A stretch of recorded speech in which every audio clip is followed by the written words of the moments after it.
76 กิโลเฮิรตซ์ สถานีวิทยุภาคภาษาชาติพันธุ์แห่งเดียวในประเทศไทยที่มีความทันสมัยเชื่อถือได้สร้างอัตลักษณ์กลุ่มชาติพันธุ์สู่สากล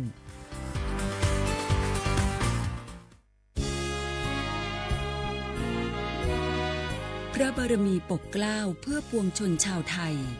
จากพระราชกรณียกิจนานับประการที่พระบาทสมเด็จพระเจ้าอยู่หัวและพระบรมวงศานุวงศ์ทรงทุ่มเทพระวรกายทรงงานอย่างไม่เหน็ดเหนื่อยเพื่อประโยชน์สุขของประสบนิกร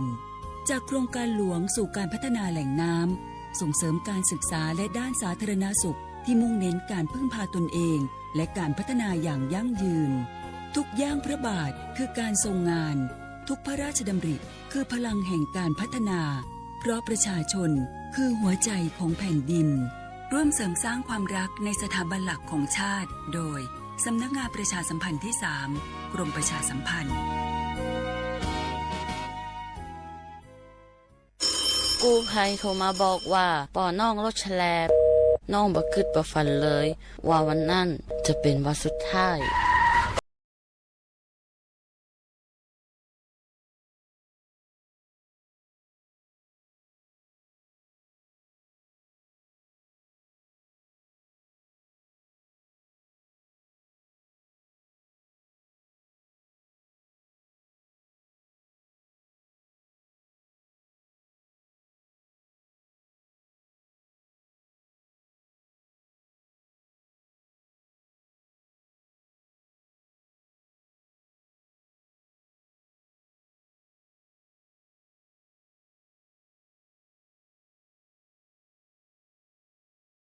ปรารถนาดีจากสำนักงานประชาสัมพันธ์ที่ 3 กรมประชาสัมพันธ์นี่รู้กันไหมสิทธิบัตรทองหรือบัตร30 บาทเป็นสิทธิหลักประกันสุขภาพตามกฎหมายที่ช่วยคุ้มครองคนไทยทุกคนให้เข้าถึงบริการสุขภาพที่จำเป็นโดยไม่ต้องเสียค่าใช้จ่ายเลยนะครอบคลุมทั้งการรักษาพยาบาลการป้องกันโรคการฟื้นฟูสมรรถภาพทางการแพทย์เรียกว่าช่วยให้คนไทยอุ่นใจกันเลยทีเดียวสอบถามเพิ่มเติมสายด่วนสปสช1330ทุกครั้งที่ใช้สิทธิบัตรทองหรือบัตร30 บาทอย่าลืมพกบัตรประชาชนเพื่อยืนยันการใช้สิทธิไม่ว่าจะไปรักษารับบริการป้องกันโรคหรือบริการอื่นๆสำหรับเด็กเล็กที่ยังไม่มีบัตรประชาชนใช้ใบเกิดแสดงคู่กับบัตรประชาชนของผู้ปกครองง่ายสะดวกรักษาได้ทันทีสอบถามเพิ่มเติมได้ที่สายด่วนสปสช1330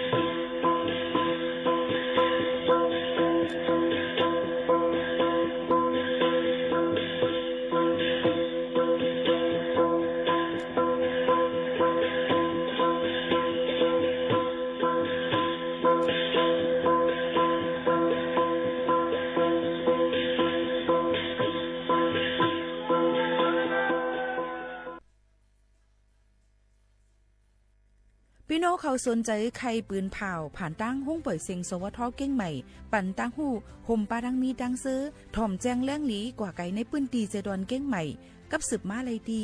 สวทเก้งใหม่หมายฟ้น053-276-068และ0922468579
เฮาคาตั้งเซ็งกูก็กูก้นค่ะชบกันตีเนอตอนการห้องปล่อยเสียงสวทเก้งใหม่ AM 1476กิโลเฮิรตซ์พบทบจอมกันกูวันพอถึงมาข่าวยาม 10 โมงถึง 11 โมงกลางเนอและกลางค่ำอยู่จอมขาวหมูขาวโน้นสุภาวันเชื้อสารวินเป็นอุ้ยก็อุ้ยเซปอแม่ปีๆน้องๆเฮาเขาค่ะตอนต่างในวันเมื่อได้ถึงมาเนอวันพัดที่21เดือนธันวาคม2เฮงปลาย25ในนั่นค่ะปอแม่ปีๆน้องๆเขาพบทบจอมกันสิเป็นวันอันเฮาหาพี่น้องเลยครบทุกจอมกันอย่าก็เป็นวันอันดีลำลองตอนแต่วันก้นเหตุการณ์กวนวันนั้นขนาดไหนก็เปิ้นนั้นเลยเฮาค่ะก็ครบทุกจอมกันดีในวันที่21เดือนธันวาคม2แห่งปลาย25ดีในเป็นเหลือนเก่าลวง12ค่ำในวันเหมือนในฮอดถึงมาเนี่ยนั่นค่ะพี่น้องเฮาเขาค่ะค่ะทอมอยู่ที่เราตั้งไหลต้องตักกันเข้ามาไล่ติห่มจุ่มฮับตอนกูก็กูก้นนั่นขนาดเนาะหนังหือบ่ติมีลองตั้งเข้าถึงกันเลยง่ายแล้วก็ฮับผู้ข่าวเงาหลายลองหลายอันจึงหนังไหนค่ะพ่อแม่ปีๆน้องๆเขาพบทบจอมกันที่ไหนค่ะเนาะอ่อนตั้งในก็ได้เอาข่าวเงาอ่อนเอาข่าวเงาเกี่ยวกับเลยลองข่าวเงาฟิงฟ้าราศีเอามาฝากตอนจูถึงพ่อแม่ปีๆน้องๆเขาก่อนในนั่นค่ะข่าวเงาฟิงฟ้าราศีย้ำพองแต่เหลวนั่นไหนก็หลูเลยฟังกันไว้นั่นขนาดเนาะพี่น้องเขาค่ะว่าตาเหลวหลายตีหลายตั้งก็ยังตึกมีฝนตีมีฝนตกน้ำหมังเปิ้นตีบางทีก็เต็มปอตกน้ำในค่ะก้อยการซึ่งหือก็รู้เลยฟังกันไว้ย้อนเพราะว่ามันเป็นข่าวฝนในนั่นค่ะเนาะเปิ้นพี่น้องเขาก็รู้เลยฟังกันไว้จอมฝนล้มๆเจ้าให้เจ้าสนเจ้าหน้าเขาในก็รู้เลยหางเฮียนให้คิดดันกันกูก็กูก้นในนั่นค่ะพ่อแม่พี่ๆน้องๆเขาค่ะมีข่าวเงาเทียง1อันในค่ะพี่น้องเขาเมื่อหนังตั้งการเส้นตาสายตั้งเจดอนเก้งใหม่ก็เตเลยหันว่าก่อสร้างแม่เฮ็ดอยู่ใครว่ากูเลินกูวันกูปีย้อนบอกว่าหนังหือบ่ได้ให้มึงจังเมืองเกียงใหม่แล้วก็หลายๆตีนะคะเอาล่ะในเมืองเกียงใหม่ก็เปิ้นก็ติคือบ่ให้สร้างเส้นตาสายตั้งกว่ามาหากันได้ง่ายลมเจอแต่เหลือเปิ้นก็ติเฮ็ดตั้งแยกสันกลางต้องใจค่ะคือเปิ้นก็ติเฮ็ดเส้นตั้งขึ้นต่างระดับนะก็เป็นทางขึ้นจันนึงทางอันนึงจังไหนค่ะเป็นรอบวงแหวนรอบ3จังไหนค่ะเนาะแล้วก็หางเฮียนกันไว้ตั้งแต่ได้ก่อสร้างเส้นตาสายตั้งที่ตั้งสันป่าตองในค่ะเจดอนเกียงใหม่เที่ยงในนั่นค่ะดังหือบ่ติลดยอมลองลดกาติดจับกันนำนั่นค่ะเนาะพี่เนาะวนว่าเตเย่าในข้าวตังปี2หิง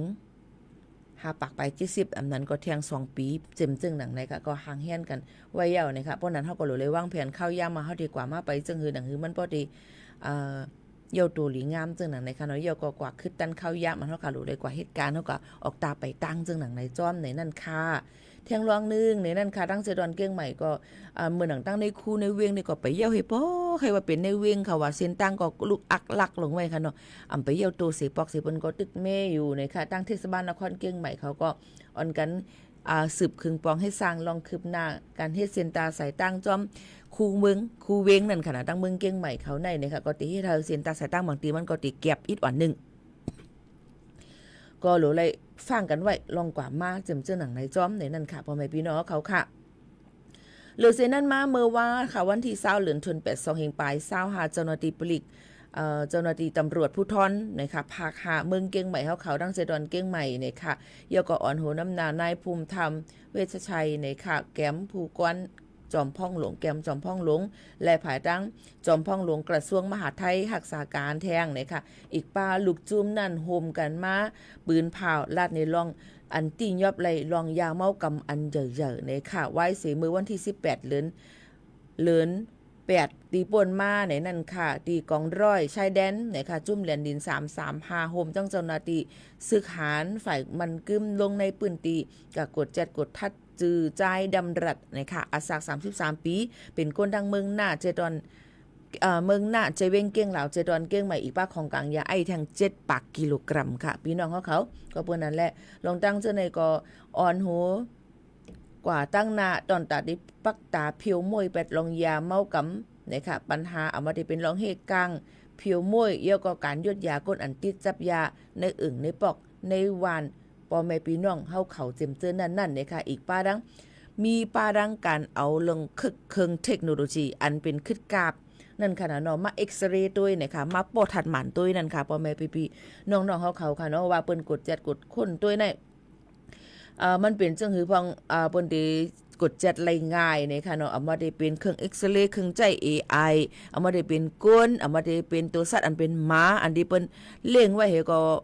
เขาโน้มด้วยอายมันจิมจังไหนค่ะเสียวมันจังไหนค่ะเนาะว่ากันเลยมียาเมากำจิมจังไหนเที่ยงลูกก่อนในนั่นค่ะพ่อแม่ปีๆน้องๆเขาก็เปิ้นนั่นแหละลองตั้งเสื้อในก็ตีเลยว่า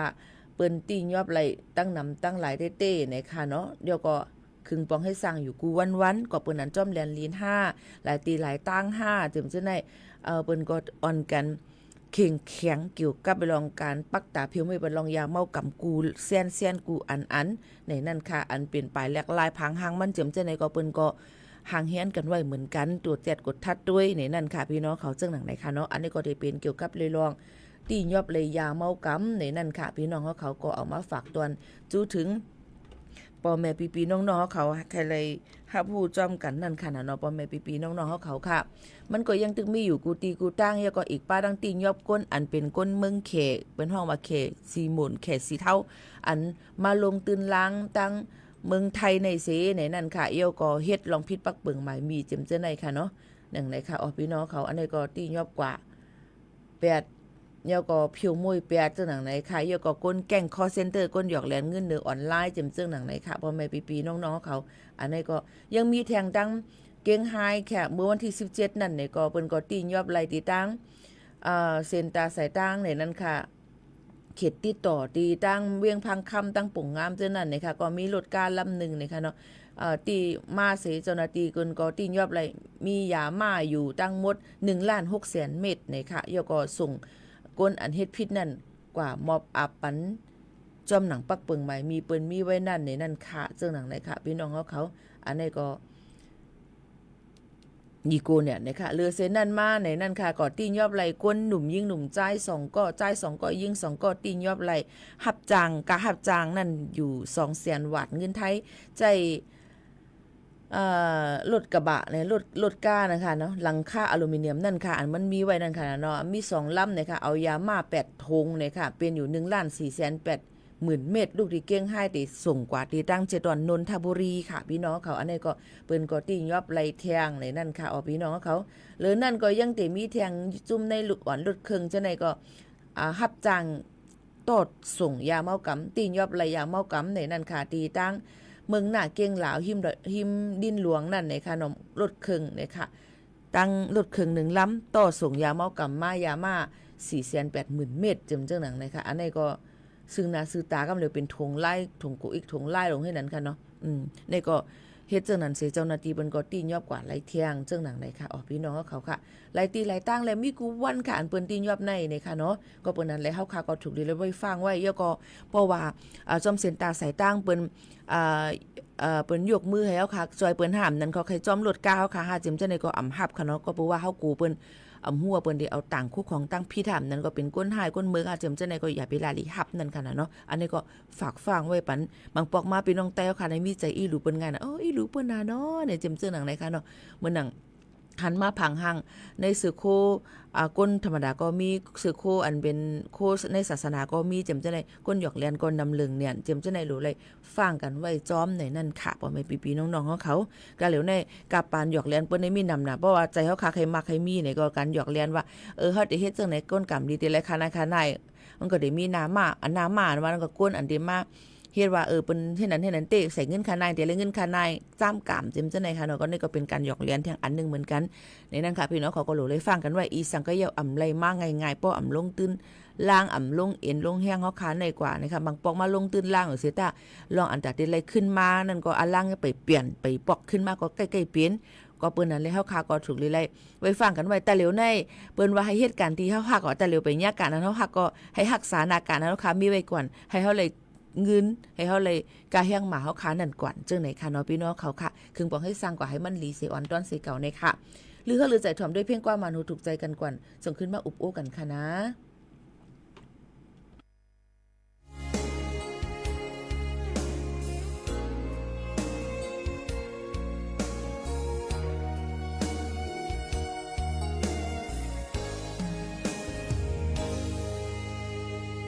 giờ làng bị trái hồi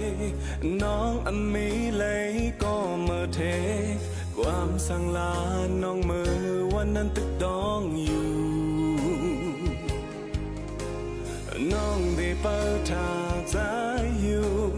ข้าจะไว้เล่ใจอย่าโหนเดี๋ยวก็คุกเจอเลยบันนางน้องมันไม่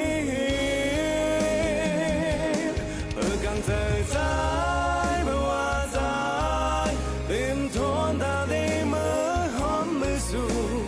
đang rôm đang sơ ở lồng xì lên nét mơ hà âm thằng từng nó hôn dài nó tê bắn bắn lê mơ kháng thôn qua đang rôm đang sơ ẩn mi quay lại yên bên phây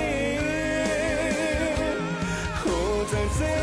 บหัวใจแกนเป็นช่างอำเมินเลยตั้งใจมุ่งมองไว้อำหูได้เลยเห็นเธอแค้นใจลูซี่โอ้เฮาปล่อยตกน้ำตา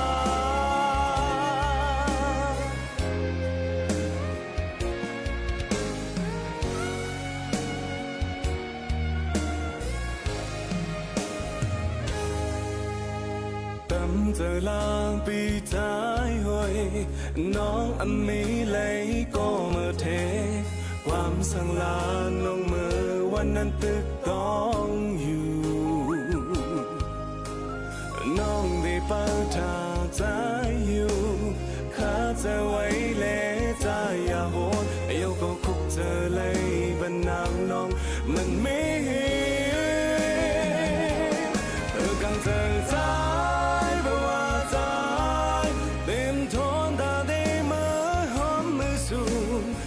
Dòng đang sơi ở lồng xì lên nét mơ hà âm thang từng nó hôn dài nó tê bắn bắn lê mơ kháng trốn qua đang dòng đang sơi ẩn mi quay lại yên bên phây hồ trời xếp hồ trời kén bên sang âm ơn lấyตั้งใจมุ่งมองไว้อำหูได้เลยแค้นใจลูซี่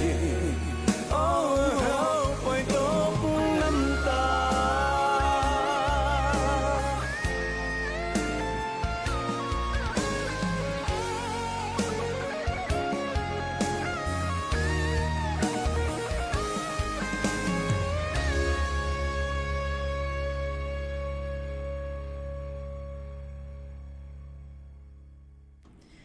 เหมือนเลยตั้งมุงมองค่ะหนึ่งเพลงความใจจอมเลี้ยงห้องไว้อันก็เตรียมจะเป็นน้องหกค่ะเนาะอันนี้ก็เขาก็มันสุราเท่าว่านั่นน่ะสุดเต็มกว่าเพชรเฮาจึงหื้อก็กาตะเหลียวในสู่เหมือนหนังตั้งอันเฮามุงมองไว้นี่ก็ได้เป็นแทงหนึ่งเพลงความตอนจ้าเจออันก็มีตั้งหักสิตั้งหักอันที่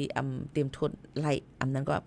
เหมือนหนังตั้งมุงมองไว้จึงนั้นค่ะเนาะนี่ก็เป็นหนึ่งเพลงความในนั้นค่ะก็ยุกยองกวนอันเตรียมเพลงความออกมาเหม่อๆแล้วก็มาห้องแทงแล้วก็เดี๋ยวเลยว่าเสียงคอแคมอยู่ในค่ะเนาะแคมในนั้นค่ะนำความก็แคมในค่ะเนาะ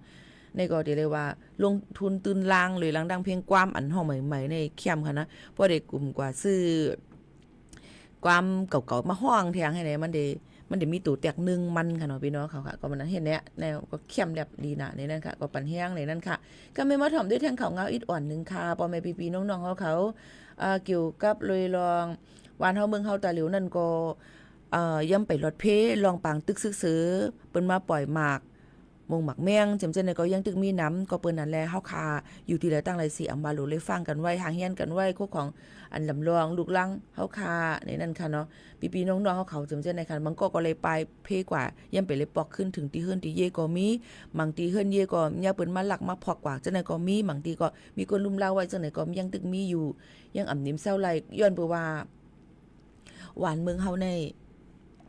มันน่ะมีคนกุมทิ้งไหลติมโทนนั่นขนาดตอนหนังสังเพราะถือว่ามาเป็นเมืองโฮมตุมเมียนมาในเมืองมานซึ่งมันเขาก็ย่ำกุมทิ้งคนว่าขาวานก้นเมืองไหลเจ้าหนังในเฮ็ดทางเขาเลยหยาบขันเจอค่ะก็เปิ้นนั่นเลยจ่องไกมีปัญหาเลยจ่องไกอะไรเฮ็ดให้เฮาค้าในเลยปัดปลายผัดเพเฮิรนเยมาสิเลยมาเหตุการณ์อยู่เศร้าทั้งต่างตีต่างแหลนเมืองไทยก็น้ำต่างจึงเมืองก็น้ำมันก็ไปออกกว่าเลยลองตั้งว่าที่เฮิรนมีหังไงก็กว่าอยู่ไข่ ปลายค่ายป้าอองตีอยู่เจ้าไหนกว่าอยู่ต่างจึงมึงเจ้าไหนก็มีบางทีก็มาเหตุการณ์สิกึดไว้ตั้งวันตั้งเฮือนก็มีปีมีน้องมีลูกมีหลานมีปอมีเมไว้อยู่เจมเจอหนังไหนจะเจออันมีเอ็นเฮียงก็ปลายมาเหตุการณ์ก็เปิ้นนั่นแหละดังเบิ่งจึงไทยเปิ้นก็หันถึงว่าลองวัดลองไว้เลยมันลำลองเพราะว่าเฮาค่ะมีวัดมีไว้ในจึงมันก็ดีเฮ็ดให้เฮาค่ะกว่ามาหยาบเปิ้นมากดจัดกดทัดในก็มันดีย่ามเหมือตามเยาก็เปิ้นก็ดีเอาเฮาค่ะตกคอกเยาก็ได้สูงปอกมือขึ้นตั้งเฮือนพอปอกมือขึ้นตั้งเฮือนทุกทีแม่นตังมันเฮาลัดกว่านี่ก็เปิ้นซ้ำติเฮาเฮ็ดเก็บซึกแทงเจ้าไหนทางเตมีก็เปิ้นนั่นแหละแต่เหลียวพี่น้องเขาจะเจออันมีไว้วัดไว้อันเก่าอันเป็นแห่งการเมืองเฮาแห่งการเมืองมานอันไม่ไว้วัดไว้อันเก่าหรือโตนั่นนี่ก็คัดเจอต่อให้มันเหี่ยวโตอันเป็นสีไอสีเขียวนั่นค่ะนะใครเปลี่ยนเป็นสีเขียวเป็นสีเหลืองก็กับสืบกว่าจำหนังกอมณีอันพี่น้องเขาฮู้จักและตั้มเจอนั่นในค่ะพี่น้องเขาอำนั้นก็กว่ายืนย้อนเฮ็ดไรตีภายจัดหาการงานกูเจตอนว่าเป็นปั๊บค่ะเมืองสีเหลืองได้ก็ได้เลยกว่ายืนเฮ็ดตีตั้งภายทั้งเมืองมานจำก็ได้เป็นตั้งตาขี้เล็กจำเจิงหนังในค่ะมันก็ได้มีเป็นคักเป็นตอนมันเนี่ยค่ะเนาะยก็ทางอันนึงจะเจออันลงเส้นสายหมายไว้มีเนมดิสไว้นั่นเนี่ยก็อยู่ในคักตอนดีกากดแชทไปอยู่ดีโดยเลยหางเฮียนเน็กไล่มือกว่าที่โตมอกะแห่งในก็แต่เร็วก็หางเฮียนกันไว้อยู่หรือเสียนั่นมายังตึกเตมีทางเกี่ยวกับไปลองเปิ้นเปิดปันตื้อตั้งจ้าซื้ออันไปมีวัดไว้อีสังนั่นนะคะเพราะเปิ้นเปิดมาเปิ้นนี่เปิดมอก14-15วันนั้นก้อยพี่น้องเขาก็รู้เลยหางแฮนเงินให้ตัวตั้นกันยก็กว่ายืนย้อนเฮ็ดหางแฮนไว้นะคะให้มีนายจ้างให้หางแฮนไว้หลักฐานเอกสารให้เฮาก็รู้เลยมีไว้แคบหาง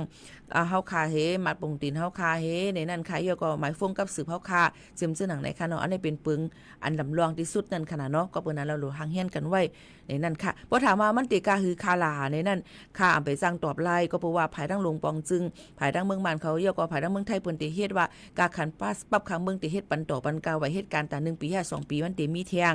กาขันมันก็ติแปลกเบิ่งกันอีกอ่อนนึงก็เปิ้นนั้นพี่น้องเขาก็เลยไปเข้าย่ำอีกอ่อนนึงเจ้าหนังไหนค่ะนี่ก็มาบอกรัดปันป้อมแม่พี่น้องเขากูก็กูก้นค่ะหรือเสียนั่นจะเจออันเป็นวัดไว้อันมีไว้เมืองไทยหึงนานนั่นเสแล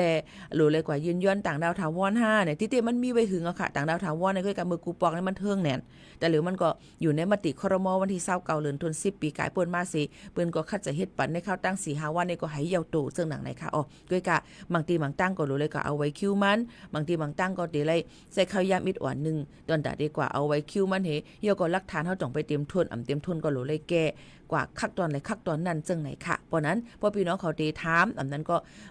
ถามมาตั้งในให้พี่น้องเขาถามให้มันย่อยให้มันเก็บอีกวันนึงมันก็ถามว่าวัดคาในจ่องเฮ็ดไรคาในคำหัวเป็นวัดอีหังก็เปิ้นนั่นแหละพี่น้องเขาก็รู้ไรป่องเจอว่าเขาขายยี่ไปวัดไว้อีสังมันเยอะก็บ่ถามมาติคาทั้งหมดค่ะก่อมจังตอบไรบางก็โทร38เป็นอันนึง89เป็นทางเมียวนึงก็รู้เลยกว่ากะกดย้อนหลักฐานเอกสารย้อนขัดตีอำเภอตีใจเวียงอันเฮาขายอยู่นั่นที่เป็นข้อตอบอันลีดอนแต่พี่น้องเขาอำนั้นก็กัดปันเจ้าหน้าที่เขาเปิ้นเซิร์ชกว่าด้วยในคอมพิวเตอร์เปิ้นนี่ก็เปิ้นก็ติฮู้กำเหลวเจิงหนังไหนค่ะเปิ้นก็ติตอบปันพี่น้องเขาเลยเต็มเจอในนั่นค่ะพี่น้องเขานี่ก็มาฝากตอนจุดถึงพี่น้องเขาแทงลอง1ในนั่นค่ะเอาค่ะคำนี้เฮาค่ะมาด้วยข่าวเงาเที่ยง1อันค่ะเป็นข่าวเงาฝากตอนอันดีเป็นการตั้งหลีเที่ยงอันนึงเหมือนกันนี่ค่ะนี่ก็ได้เป็นเกี่ยวกับลุยลองว่าในนั่นค่ะปางหลูต้านกำเทียมป้ายปัญญาตาสังขัดเจ้าไต้เฮาเขาเนี่ยนั่นค่ะพอถึงในวันที่23เดือนธันวาคม2เฮงไป25วันเสาร์ในเนี่ยค่ะที่วัดม่อนพญานคราชเนี่ยค่ะเจเมออนเจตวนเก้งใหม่เมืองไทยเตมีปังมอบอับวัตถุเงินตองกำเทียมตาป้ายปัญญาสังขัดเจ้าไต้อันเลยมาเห็นดิเห็นลายไว้ในนั่นค่ะปังมอบอับวัตถุกำเทียมป้ายปัญญาในเจ้าคู่วันนาสีรีวัดม่อนพญานาคราชในค่ะเลยขับขึงตาได้หมายต้องชีวิตตะมังกราวันเกิดมันเจ้าขอบขบทน37ปีและ13หวาในนั่นค่ะเจ้าคู่ก็ลาดเนว่าย่ำเหลียวสังขาใต้อันมาเห็นเด็กไล่ตีเมืองไทยก็เดินนำมาเลยหันเขาเจ้าก็มีตั้งหยับผึดลองกาเจ้าจ่ายตัวมันเจ้าก็ย่ำมีตัวทบมาตั้งหยับผึดจังไหนแหละส่วนตัวก็เมียนเตะย่ำเดี๋ยวมันเจ้าก็เลยหับคู่เสป่นตั้งหยับนั่นแหละมาหับมาเยาแลขึ้นเคยจอยเถียมจอมหนังปองเป็นไรก็ขึ้นลาดว่าในวันที่23นั่นยังอันตะเดกำจอยปันสังขะลูกเห็น97ป้าสังขะเจอนั่นตึกเฮ็ดอยู่ว่าดีจันกลางจันสูงจันจอมจัน PA และจัน MA และจันดีจันจอมมหาจุฬาเก้งใหม่และลำปุ้นเนี่ยค่ะ1ป้าไหล2เหง6ปากวาดเนี่ยค่ะ2เหงตาการเฮียนและ6ปากตา เพิ่นคู่หลูในนั่นค่ะเอาพี่น้องเขาอยู่ตีตะกาปอออกไม่ออกเขาก็ตีหางเฮียนตีวัตถุโคขวางป้าตังผักซ้อม1ก่อนเลย1จุ่มแต่สังขารเยป้าเสเตมาโฮมห้อมหลูต้านจอมนั่นค่ะนะเนาะก็เป็นอะไรผิดหมอกตะกาที่จำตีไกมาเข้าโฮมลองหลูต้านเอาตาหน้ากู้สู่ป้ายปัญญากันไล่ได้ค่ะในวันนั้นก็เตมีลองสืบชะตาปันตะกาไว้นั้นก็ซ้ำเตจกเวอจ้ำกามหาตุกปุนตาตะกาเจื้อไข่สืบกำเทียมการเฮียนการสอนปันสังขารเจ้าเฮาป้อสูงการเฮียนนั่นในนั่นค่ะก็บนนั้นเลยเจ้าคู่ก็มุงมองตาโจปานติดขึ้นใหญ่ป้ายปัญญาอันเป็นรองลำรองที่สุดนั่นค่ะสังขารเจ้าใต้เขาก็ป้อออกไหวเมื่อขึ้นวานเมืองเจ้าเก่าจึงตีไลเอาไว้อ่องจันลิงมือผักปันป้อแม่พี่น้องเจ้าเก่าเสอำกาให้ขึ้นมาวันตีไลเอาปื้นหู้ปัญญาเจ้าเก่านั่นมือปกป้องปืนเพปันขึ้นในนั้นค่ะเนาะตึกส่วนให้ตะกาที่จำไกก็มาขาเข้าโฮมไล่ตีตั้งวัดม่อนพญานคราชแม่อ้อนจะดอนเกียงใหม่ในวันเสาร์ที่23เดือนธันวาคม2เฮงปลาย25ในนั่นค่ะอันนี้ก็เป็นการตั้งหลีกู้สู่แทง1อันก็ผิดบอกพี่น้องเขาอาจจะเจออันจับไก่นี่ก็อ่อนกันกว่าข้าวหุ่มหลู่ต้านกันไล่ในนั่นค่ะพ่อแม่ปีๆน้องๆเขาค่ะ หรือเฮือหรือใจถ่อมด้วยเพ่งกว้างมันหูถูกใจกันกว่าคณะพี่น้องเขาค่ะจองขึ้นมาอุกโอกันแทงกำหนึ่งค่ะ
ตีห้องปล่อยเสียงเก้งใหม่ค่ะ AM 147กิแล้วเฮาเจดอนเก้งใหม่ค่ะเนาะสวทเก้งใหม่ให้หังเลว่าสวทล่ะกำใต้เฮามีใจอะค่ะกำใต้มีก้อยกามันเป็นจื่อที่ห้องปล่อยเสียงในว่าสวทเก้งใหม่ลูกตีจื่อเต็มๆว่าสถานีวิทยุกระจายเสียงแห่งประเทศไทยจังหวัดเชียงใหม่นะคะคลื่นอีหังละ AM ค่ะมันจะ FM ค่ะเนาะ AM 147กิโลเฮิรตซ์ปืนปล่อยเสียงเข้าไรถึงเข้าไรลาเนี่ยค่ะห้องปล่อยเสียงตีไหนนะไม่อยู่7เจ้าคือจ้อมกันปืนปล่อยเสียงเดียว5 โมงกลางในดอกถึง12 โมงเต็งคืนก้วยกากตอนการภาษาความใต้เตมา10 โมงถึง11 โมงกลางเนอะ10 ถึง 11 โมงกลางค่ำ1 วัน 2ข้าวยามค่ะพ่อแม่พี่ๆน้องๆเขาค่ะเนาะมันก็ดีว่าเพราะว่าสวทเก้งใหม่มันก็เป็นเตรียมปอนใจห้องปล่อยเสียงปีอยู่ที่ละอยู่เก้งใหม่ค่ะในนั่นขนาดนี้อยู่ห้องปล่อยเสียงอยู่เก้งใหม่มันก็ได้ถามว่าเก้งใหม่ตั้งไรล่ะเก้งใหม่ที่ตั้งจังการค่ะในค่ะลาไรจังไหนค่ะในดังเมืองจังการเก้งใหม่ที่ในอองตี49เซนตั้งประชาสัมพันธ์จังการเวงเก้งใหม่50100ค่ะหมายโฟนกับสืบ0532760007กับสืบมาเมื่อเปิดบันเพลงความและข้าวยามอันเฮาจัดนั้นก้วยต่างข้าวยามก็ได้เป็นต่างเจ้าคือในนั่นค่ะพ่อแม่พี่ๆน้องๆเขาค่ะกำเนิดมาตัวค่ะเกี่ยวกับไปลองป้ายอยู่ลีเฮาขายย่ำพองตะเหลียวนั่นตั้งเป็นก้อนน้ำเหลืองเนี่ยอันเฮาขาอำไข่เฮามันเปลี่ยนก็ใกล้เปลี่ยนมาบางอันเฮาขากะหามาใส่เอาตู้เฮาค้างกวยก็มีตั้งเปลี่ยนอันไข่มันเปลี่ยนนั่นก็ได้ตั้งเป็นเจ็บไม้ไข่หนาวต้องคนต้นหาต้องกว่าต้องเฮหกขึ้นหกไข่จังไหนค่ะเนาะเป็นจังไหนตั้งเป็นไข้วัดใหญ่ตั้งเป็นอันนั้นจังไหนมาก็ปูว่าเลยลองตั้งสิ่งแวดล้อมหิมหอมมาค่ะมันมียุงลายมันเป็นรองหวยหังอันนั้นก็ตาเจ็บตาเสียบตีนหอเต็มเส้นมันก็เตมีมานั่นขนาดนี้ตั้งเป็นอันไหนค่ะเยาก็ตั้งเป็นอันที่เฮากะเอามาใส่ตู้นั่นก็ได้เป็นตั้งเป็นมืออันเฮาค่ะอย่าไปหลุดเล่นยาเฮาก็หลุดติๆก็ได้เป็นแก่นสาปอดโซบว่าเยาก็ตั้งกินน้ำเหล้าสุราที่เป็นตับเคียงว่าตั้งเป็นอันยาเมากำกูสำแสนเปิงกูเซเปกูอันค่ะเนาะเอามาใส่ตู้เยาก็เจอแมง HIV ซิฟิลิสน้องในตั้งเป็นเอดส์จังได๋ค่ะเนาะเฮาก็ได้ก็ปองว่าเฮาเอามาใส่ก็เปิ้นนั้นเฮาเราเลยฟังกันไว้ฮักเร็วใจเร็วบ่ดีกว่าหุ่มห้อม2จอมเพออันในรัดให้มันเตือกเหี่ยวค่ะเนาะก็หรือเลยใส่หรือเลยใส่ถุงยางอนามัยป้อมฮู้จักกันก็เลียอันฮู้จักกันก็ลีกูเนี่ยฮู้ว่าเพอเป็นเพอค่ะเนาะก็เปิ้นนั้นแล้วเฮาก็รู้เลยก็กดแจ็ดที่สุดมัน3เดือน1ปอเอาที่นำสุด3เดือน1ปอกค่ะก็กดแจ็ดด้วยเจอแมง HIV ตั้งเป็นเอดในค่ะนะพอเป็นเหย้าอย่าเป็นเนี่ยตกเจอเนี่ยอย่ามันก็เพราะว่าก้อนนั้นเป็นเอดเป็น HIV เนี่ยมันก็อยู่จำมันใจค่ะมันจับกันบ่ทันนานอยู่จ้อมกันไรเหมือนเก่ากล้วยไก่อย่าไปก่อโฮมห้อม2กันสังเจอว่าใครโฮมห้อม2กันเนี่ยก็หลู่ไรมีลองตั้งเฮกังโมยาเปิ้นที่ลาดมาปันจังได๋ค่ะอย่าก็เพราะว่าฮู้ว่าเฮามีเจอแมงในจึงมันก็ว่าใกล้ๆก่อนเลยต่างตีต่างเรียนอันที่ใกล้กับมีโฮมห้อม2จำต่างก็นำให้นั่นน่ะมันนั่นก็เป็นอาการเขาจึงนั้นในจึง3เลิน1ปอกเลยกะกดแจ็ดอย่าก็เพราะเฮากะสังเจอว่าเฮากะโฮมรับนอนโฮมห้อม2เปิ้นเหมือนในบึกผู้กะแจ็ดในอำไปหันค่ะนะหลู่เลยไปทาง3เดือนกับจุดแทงกำ1ก่อนจังไหนค่ะเอาพี่น้องเขาก็เปิ้นนั่นแหละเจอแมงมันก็ได้แพร่ลามกว่าในตัวเฮาค่ะเพราะว่าเป็นเหย้าหรือเลยกว่าเอายามากินให้มันพอคือตันเหย้าก็จอมหนังหมอยาเปิ้นลาดไว้บัดเราได้กินตาซีจังนั้นจังไหนพอกินเหย้าในจึงถามมาจงมันหายขาด5นี่มันหายขาดจื้อมันตึกมีไว้ในตัวก้อยกะเฮากินยาตอนตาได้กุ้มกำกุ้มทิ้งอย่างคือหนังหือมันบ่ได้เฮ็ดเฮายาเมากำนั่นจะหนังหือมันบ่ได้เฮ็ดให้เจอแมงนั้นมันแพร่ลามกว่าแทงน้ำในตัวก้นเฮาขาจึงนั้นนั่นค่ะนะเนาะก็เปิ้นนั้นลองตั้งเสื้อในก็มันหล่ำลวงเนี่ยในนั้นค่ะเกี่ยวกับไปลองป้ายอยู่ลีในนั้นค่ะออกบ่แม่พี่น้องเขาฝากไว้ปันกูก็กูก้นให้เลยค่ะผู้ให้เลยยินถ่อมจอมกันในนั้นค่ะเยาก็แทงลองนึงพี่น้องเขาอย่าลืมค่ะนะเพราะว่าลองกินน้ำอิ่มๆเต็มๆน้ำอันแสนใสรู้ลอมถึงป้ายอยู่ลีดูเจ้าเก่าให้หมดใส่แสนใสเยาก็กินปันตั้งกินอาหารแหลกย่อยเต็มทุนเนื้อนมไข่ปลาเต็มเส้นในค่ะเนาะให้มันเต็มทุนก็ได้เป็นรองตั้งอันลีตอนตาเฮาหาพี่น้องในนั้นค่ะพี่น้องเขาค่ะเนี่ยก็มาฝากไว้ปันเยาก็บังก็ว่าอำหลุดเล่นยาให้อย่างเป็นแก่นซะจังเป็นก้นหลุดเล่นยามือ2อะไรก็เปิ้นนี้อายมันมาจังไหนก็เปิ้นนั้นก้นหลุดเล่นยานั้นโหลเลยมีอองตีกับหลุดทั้งกล้วยเขานั่นก็ใครตึกโซนให้เงึงเวให้ตัดตืดแบตเตอรี่นะคะเกี่ยวกับไปลองจังไหนมันอำปันพ่อนดีสังเล่นยานี่มันเฮ็ดให้ซุมเงินซุมตองน้ำเนี่ยค่ะเนาะพ่อแม่พี่น้องเขาค่ะเพราะ ราะว่าหนึ่งวัน20เลียนนี่ก็เป็นเปลี่ยนอยู่1แอบ1นั่นน่ะต้องใจพอการนานมาการเงินเฮาได้เสียงบอกก็คือการเหตุการณ์เฮาก็คือนี่พอมันนับสอนด้วยจังนั้นจึงเดี๋ยวเลยว่าเสียงนำไว้อยู่เหมือนกันก็หลุดเรียนยา1อิดในอสักปอดกว่า1จักการ1มนิดกว่าให้จังไหนติ๊กๆค่ะเอาค่ะฝากไว้ปันพี่น้องเขาสิเรียนยาก็มีนำเนียนเรียนยาอันธรรมดามันอ่ะอันเป็นกินเอาอ่ะเรียนยาอันเป็นเฮ็ดออกมาเรียนยาอันเป็นไฟฟ้าเล่นยาไฟฟ้าว่าเป็นพอร์ตว่าจึมจังได๋ค่ะเนาะนิ่งแค่หน้าค่ะนะที่เฮ็ดได้เสียงเฮาคากล่องเสียงเฮาคาก้อยเสียงเฮาคาที่ออกเสียงที่หายยาก็ดีใจคุกใจหายง่ายใจปิดใจปอดไหลง่ายเกี่ยวกับไปลองเล่นยาไฟฟ้าเล่นยาหลายรองหลายอันยาเมากำหลายอันจึงหนังไหนค่ะนะลีโกเนี่ยค่ะเนาะพรลีมันในที่มีและมันที่มีพรหายมันกุ้ยก็เปิ้นนั้นรู้เลยฟังกันไว้ใกล้ๆหันหนุ่มยิงหนุ่มใจดังเมืองใต้เฮาขานั่นในตะเหลียวเข้า KTV กาค่ะเนาะสักเลข12 13กว่ากันเหี่ยวค่ะเหี่ยวก็หลุดเล่นยาไฟฟ้าอ้ายนั่นอ้ายในสิเนี่ยค่ะเหี่ยวก็เขาว่าเท่น่ะว่าเป็นสไตล์ว่าหลุดเดียวออกไอ้ก้อนพุ่นออกมาให้จังไหนที่ได้มันอ่ำลีค่ะนะมันเป็นลองเฮ็ดให้มันเป็นลองตุ้มเติดตอนดับป้ายอยู่แล้วค่ะที่ได้ก็ปนนั้นลองตั้งซื่อในโหลเลยฟังกันไว้จอมในนั้นค่ะแต่เหลียวในวันเฮาเมืองเฮาในเงินแต่ได้กินข้าวกินหังมีว่าประกาศ KTV ซ้ำมีอยู่เหม็นจังนั้นค่ะนี่ทางประกาศ KTV มันรู้เลยกว่ากินกะกะเกี้ยวกะแว้นนี่ก็มันง่ายๆค่ะเนาะก็ฝากฟังไว้ปันจอมแล้วก็จังไหนนั่นเพราะว่ามันใจเงินสู่แล้วเป็นเงินเฮาใจอยู่ค่ะก้อยกะซึ่งหือก็หลีค่ะก้นเฮาค่ะเนี่ยจูเก็บกำอ่อนก้อยค่ะเอาจูแผบตาอ่อนก้อยค่ะฮู้เลยว่าเฮาดีผัดยันในเมืองคงกลางในกว่าเมืองไรจูเก็บกำก้อยค่ะเมืองหนังเพ่งความในเอาค่ะ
อ๋อค่ะพ่อแม่พี่ๆน้องๆเฮาเขาค่ะเลยหับถ่อมกับเพลงความแต่ข่าวเงาตั้งลำตั้งหลายเอามาฝากตอนทุกถึงกันให้รู้ล้อมด้วยถึงป้ายอยู่ลีกันค่ะลำดองหรือเสเปิ้นบ่เฮาอยู่ลีกินวาในนาการกูอันในเฮาก็ตื่นติดต่อสู้มันไหลนั่นค่ะนะเนาะก็อย่าไปปันเฮียงเจอตุกนี่นั่นค่ะบ่เฮาค่ะเฮียงเจอตุกนั่นเนี่ยเฮียงเจอนั้นมันมีโต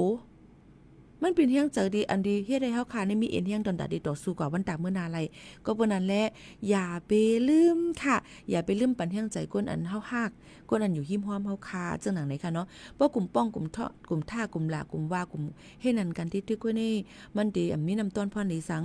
สู่ก็ฮือเฮาก็ฮือนี่ค่ะก็แม่ก้นอันลาดกว่าเย้าวะก้นอันถ่อมได้ก็ยังตึกหมัดพังไว้ในเจอจึงจังได๋ก็ใกล้ๆเป็นก็ปนนั้นเลยค่ะเฮาพี่น้องเฮาเขานั่นนี่ค่ะวนสอนถึงหัน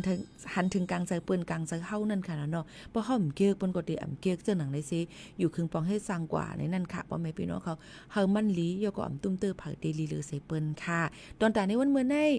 ปีหมูขาวโน่นที่ฝากไว้ปันเพียงความหวานหูถูกใจสิเดย้อนผัดยันพ่อแม่ปีๆน้องๆเฮาเขาเมื่อกว่าก่อนค่ะส่งขึ้นมาโฮมมาทบจอมกันในตอนการเฮาค่ะที่ใน10 ถึง 11 โมงกลางในกลางค่ำค่ะอ้อข้าวหมูขาวโน่นผัดยันเมื่อก่อนยินจมขอบใจกูก็ที่ไว้ข้าวยามมีกาขันมาถ่อมจอมกันที่ในเฮาอยู่ลีกินหวานก้างยันพี่เขียนกันกูก็กูก้นตั้งหมดตั้งเสียงเสกำค่ะผัดยันเมื่อดังเพียงความอันย้อนมาฮักพี่เจอก่อนค่ะเนาะแทงหลายๆอันแทงหลายๆหูนั่นอ่ำตั้นเปิดนี่ก็เฮาไว้ปันแทงมือพุกค่ะเนาะเมื่อในม่อนๆค่ะเหมือนสูงค่ะ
มันสั่งมันอยู่ยาวไว้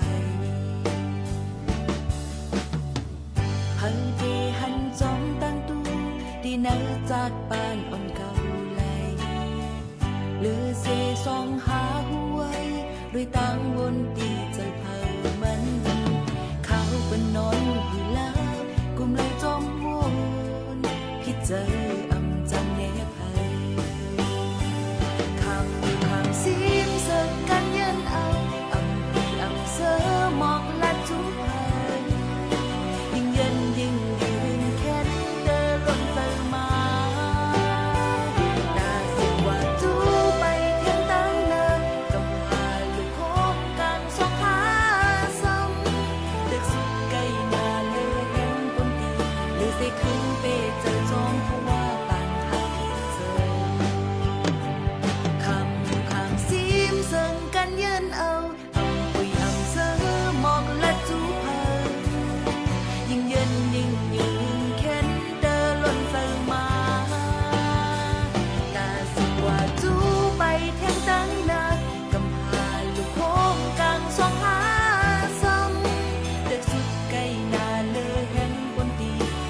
ขึ้นเปเจอจงเพราะว่าปันเจอ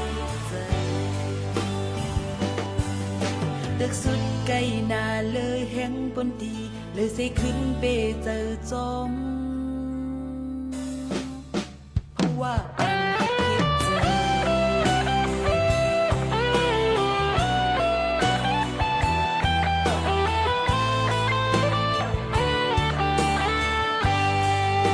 ตั้งหัดหันในเกี่ยวเลยลองตั้งหักหมออีหมอปันจังแห้งจัง